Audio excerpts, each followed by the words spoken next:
Majina naitwa Dennis Lazaro Londo, naibu waziri viwanda na biashara.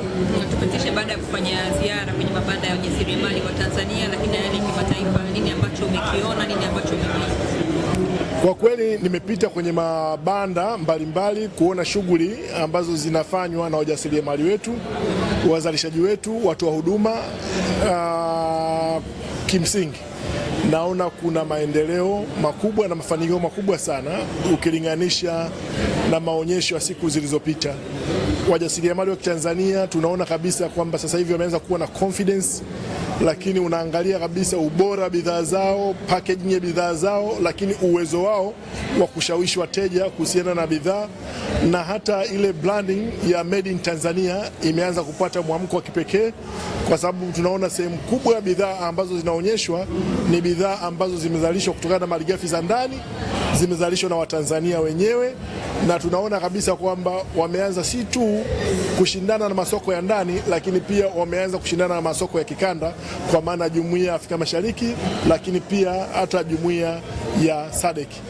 Kwa hiyo maonyesho haya ni muhimu sana kwetu, na ni muhimu kwa sababu kama mnavyofahamu kwamba ni maonyesho ya kwanza tangu tumeanza jana tarehe 1 kutekeleza bajeti ambayo inatupeleka miaka 25 ya dira 2020-2050.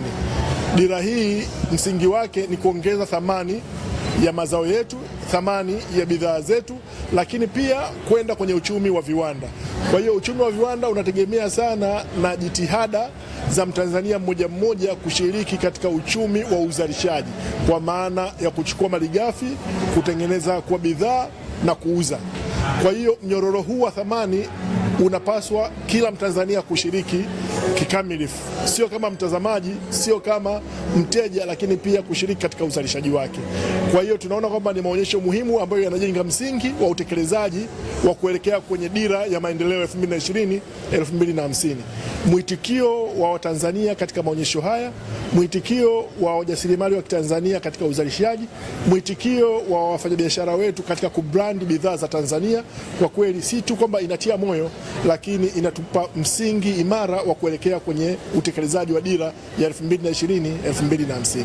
Pengine kwa kiasi gani sana kwa hao wafanyabiashara wadogo wametumia ile alama ya made in Tanzania katika bidhaa zao ili kuleta ule utofauti na bidhaa zingine zinazozalishwa?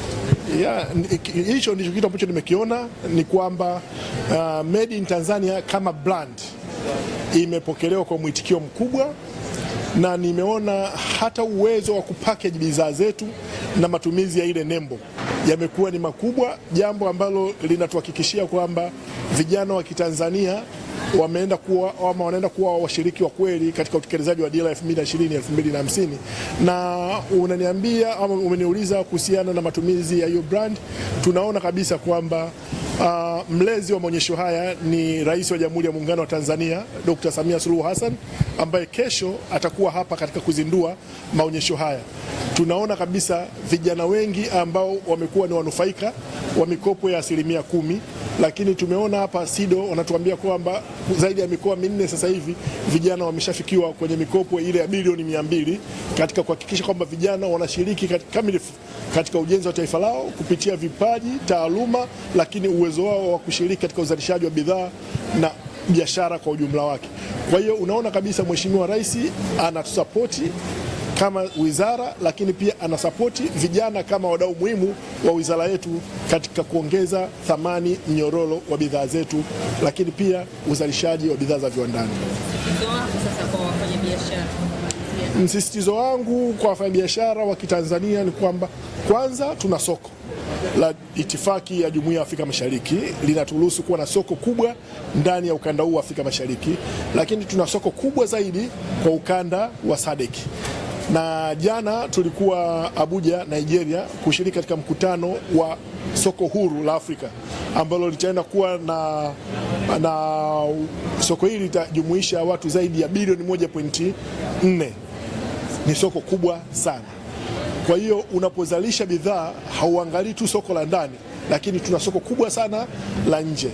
Kwa hiyo uchuuzi kwa maana ya uagizaji wa bidhaa na kuuza hautatufikisha mbali. kitu ambacho kinatia moyo kwenye maonyesho haya. Tunaona sasa vipaji mbalimbali, jitihada mbalimbali za Watanzania wenzetu ambao wanashiriki kwenye mnyororo wa kuongeza thamani bidhaa zetu katika uzalishaji wa bidhaa hasa za kilimo. Kwa hiyo masoko yetu tuna imani kabisa yanaenda kuwa sasa hivi feeded na bidhaa zetu ambazo tumezalisha wenyewe, na sisi kama serikali kazi yetu kubwa ni kutengeneza mazingira rafiki kwa ajili ya wawekezaji hasa wa ndani.